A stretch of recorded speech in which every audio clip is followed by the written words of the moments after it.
So all super, super short films, and a running theme with them all is that there's no dialogue. Is this something that you do with all your work? I try to, yeah. Like the visual thing really with films. I'm a cameraman really, so that's where I start. And just a picture and an image, and then try and kind of build something around it. Well, you know, kind of show, don't tell, or tell, don't show thing. Lots of strange images.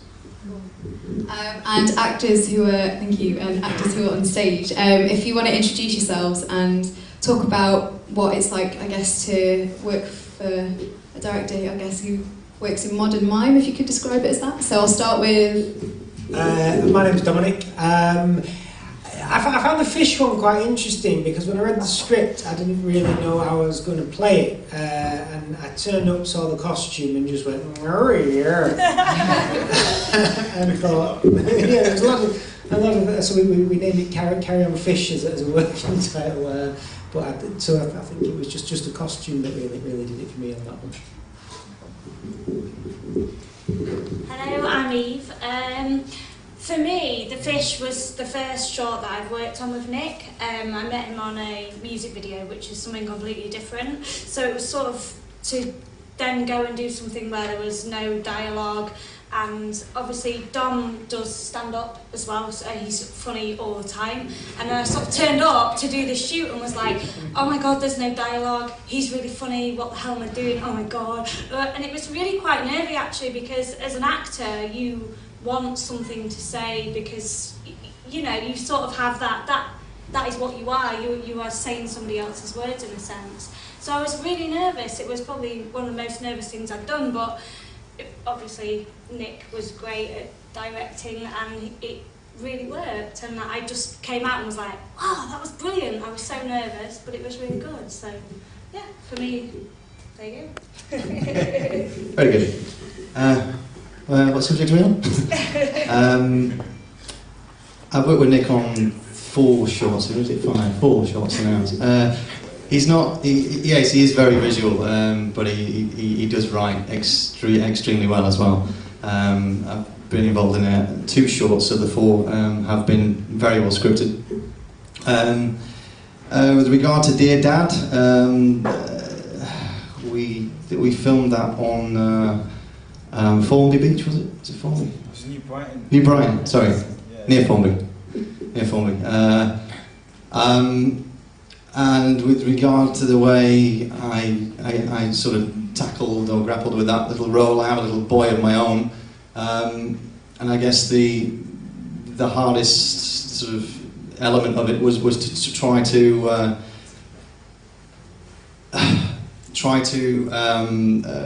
show a true portrayal of somebody being hit by a bullet, and I kind of just sort of flared my orbital muscles at a very sort of specific rate, and it seemed to work. Well, I hope it worked anyway. Yeah, and we're currently working on a short at the moment. I'm sure Nick will tell you about that one. The Dear Dad film, I'll talk a little bit about that.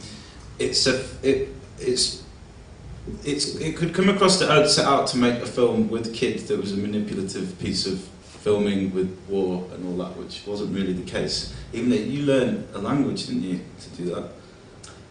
You learned some words that you were screaming on the beach, which I kind of... Did I? I don't think I did. Basically, you told me you did. It came across because I randomly found a full soldier. Yes, that's right. No, costume. yes, you're right. Yeah, you're right. Did. Yeah, I did learn some lines. I made some up. Found this costume and a machine gun, and thought I'd want to do something that's very visual, that's not necessarily a music video, and try and get something a little bit current in there. So that was the reasoning behind that one.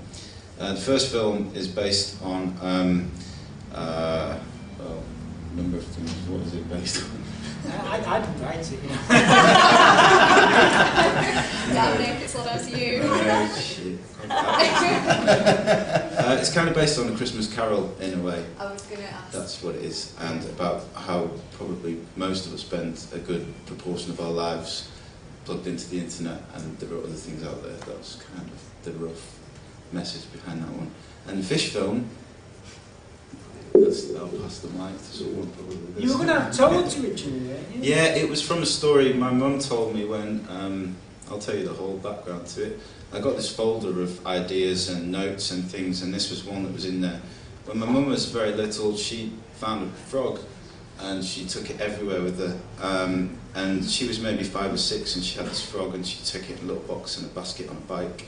And one night, anyway, she took it to bed with her, and woke up in the morning, and the frog was just dead and kind of all dried, and you know, it was a real bad thing. And it kind of made me think of, I don't know why I wrote that little story down. It's The Princess and the Frog, and the whole sort of twisted fairy tale idea. She's almost kind of like a modern man-eater in a way, because the film has you thinking one thing, and then she opens the basket, and obviously it's not a case of kissing fish and they're still fish. She's actually creating fish. Yeah, that's it. It's the other way around. Rather than finding the perfect guy that she turns into. I couldn't get loads of really big frogs, surprisingly. Did look, but so I got fish and the whole sort of plenty more fish in the sea. That was the idea, and she's got this curse, or she's this thing, and you kissed the fish, didn't you? Yeah, that was lovely. I was going to ask you how that felt. Well, by the end of the day, when it actually came to kissing the fish, on a hot day, I did get a bit of sunburn, wasn't I? No, it was fine. You know. Do what you're going to do. Got to do it, haven't you? We ate the fish at the end. Yeah, there's still chopped up, I think, in its fridge. Yeah, there was three fish, 3 salmon of about this size, probably, and we got from a fishmonger, really cheap to go and do it. And we kept them on ice all day. There was one main fish that... Fred. It was Fred. Sorry, yeah. Fred, Is the this the starring main role. fish in the That was the film? one who got the kissing action. Okay. You should get, you know. And then about 2 days later, we all got food poisoning. But yeah, we had a bit of a fish barbecue at the end, and I did think for a short time about going around all the pubs with a kind of quick save carrier bag trying to sell it. But there's still a lot of fish in my freezer at home. Is that an offer to... Yeah, I want some salmon. Yeah, I don't know why I'm telling you this, but it was just... It's an interesting story. I think just keeping fish on set for a long time is challenging. Yeah, it was actually, yeah. But we did Box of ice. It was ice. a massive box of ice, yeah. And it was actually alright. Okay, cool. So I guess if you want to make films of fish, then make sure you've got a massive box of ice, and that'll keep it nice and lovely. Okay, so back to Dear Dad. It's a very different film, and it feels like a very, very emotional film. And from a personal point of view, I've got a lot of friends who are serving at the moment, and it struck a chord. Is there anything particular in your life beyond being a director that inspired that as a theme? Well, it is a very current theme. Our country's at war, and it has been for a long time. So there's that. You know, it's a very difficult subject to approach and do well in a short time. I don't know if it did that. You know, Yeah. it kind of Say that it would. No. Does everyone else agree? There's a fine line, and I was pleased with the way it turned out. You can't really get a message across so good. I don't think. I lost my dad when I was very young, and it wasn't through those circumstances. But it maybe there's a bit of that in there, and that's why I made it. I don't know. I like the idea with films of there being a different world, like a fantasy world almost, or 2 worlds married together. So in this one, I've kind of tried to use reality in a dream sequence with a little boy that goes off on a kind of nice adventure. For that film, it is a serious thing. I do mainly comedy, but I've done some dramas before as well. It kind of feels to me, after watching it back, and I'm always quite critical of my work, I kind of feel like I want there to be a big song and dance routine at the end of it, and there just isn't. It just sort of ends, and it's just kind of, well, there you go. That's great. I don't think you could have had any other ending to that film. Yeah, I mean, it's kind of, it's tough. Like I said, it's tough. It's a serious subject. Does anyone from the audience have any questions for the team? Yes. Playing off fish.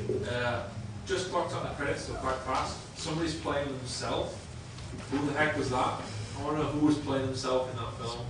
Fish with the fish. The fish. Oh, that's so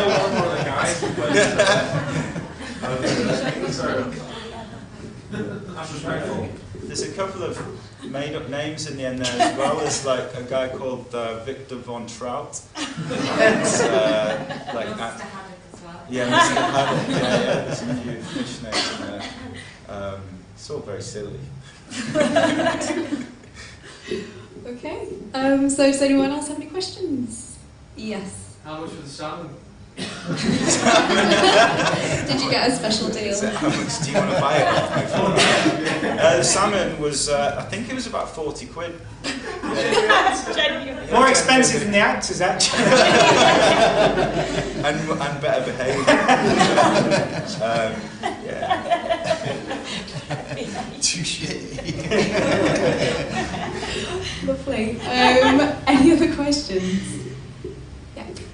Were the shorts made for Virgin Shorts, or were they then tailored to Virgin Shorts? I've seen some of them in Plenty More Fish and seen in Virgin Shorts. Yeah, the last one and the second one as well, and Dear Dad, they were made for Virgin Shorts.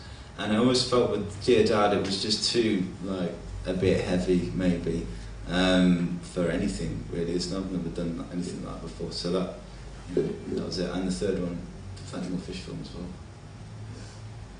And your film fished all over it.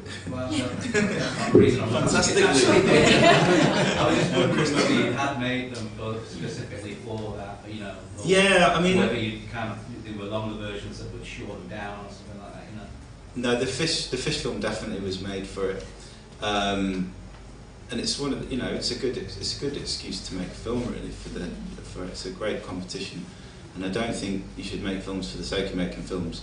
It's good to make something and then have an idea where you can put it or what you can do with it, and that was really what it was for. Would you like working to brief then, or kind of or to that time scale, or kind of like they all run at 220 then? Around about 220, 230, yeah. Well, how do you find that working to that 220 time scale? Really hard. Really difficult. Yeah, it's tough. It's tough to do something that's so short, that can give people something to remember, and come across really well, and set up a story, and without it just being a music video, which I guess the first film is kind of a music video in a way, with a bit of a message, and there's good performances in there and stuff, but it's it's difficult. Well, I think you managed it on all three, to be honest. So Thank you. Cool. Okay. Great. Well, thank you. Thank you on that note, from one director to another. Thanks very much, guys.